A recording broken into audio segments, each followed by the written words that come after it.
production of any animal crop involves multiple steps. Many of these steps are consistent among different species. These important steps involve all parts of the life cycle, including broodstock selection, controlling reproduction, egg care and management, larval rearing, feeding, maintaining water quality, harvesting, processing, and transportation. Let's use the channel catfish as an example to illustrate some of these steps.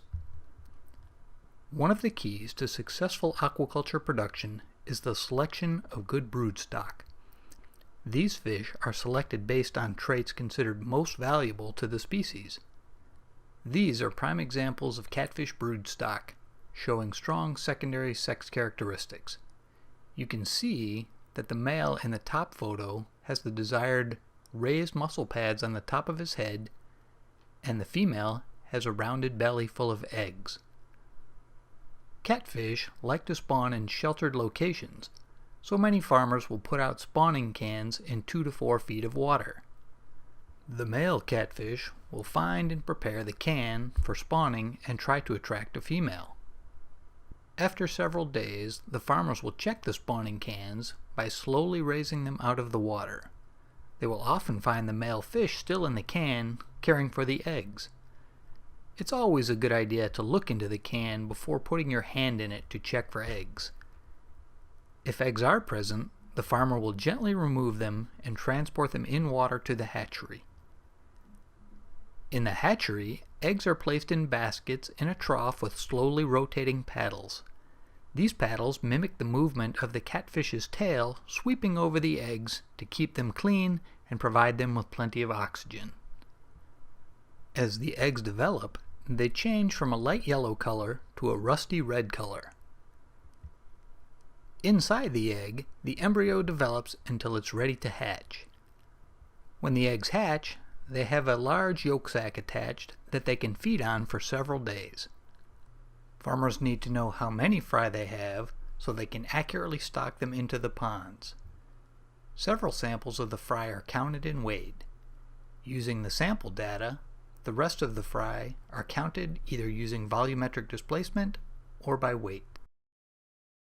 Once counted, the sac fry are placed in a larger trough. Once the yolk sac is absorbed, the fish will begin to turn black and swim to the top looking for feed. At this point, they're called swim-up fry.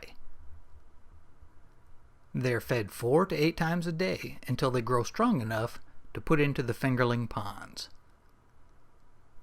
Once the fish are moved to a pond, they're fed a pelleted feed. The initial feed is very small, and as the fish grows, the farmer will use larger and larger pellets. Feed is distributed across the pond's surface using a truck or tractor and a feed hopper with a blower. Many feed hoppers have an integrated scale and control box inside the truck so operators can manage and record how much feed is added to the pond. Distributing feed over a large area allows all sizes of fish equal access to the food. Catfish farmers may feed upwards of 100 pounds per acre per day during the summer months. That's a lot of nutrients going into the pond. Farmers have to closely monitor water quality to ensure optimum growing conditions. One of the most dynamic aspects of water quality is dissolved oxygen. Oxygen levels rise and fall during the day and tend to be their lowest just before sunrise. Sometimes mechanical aeration is used to increase dissolved oxygen levels.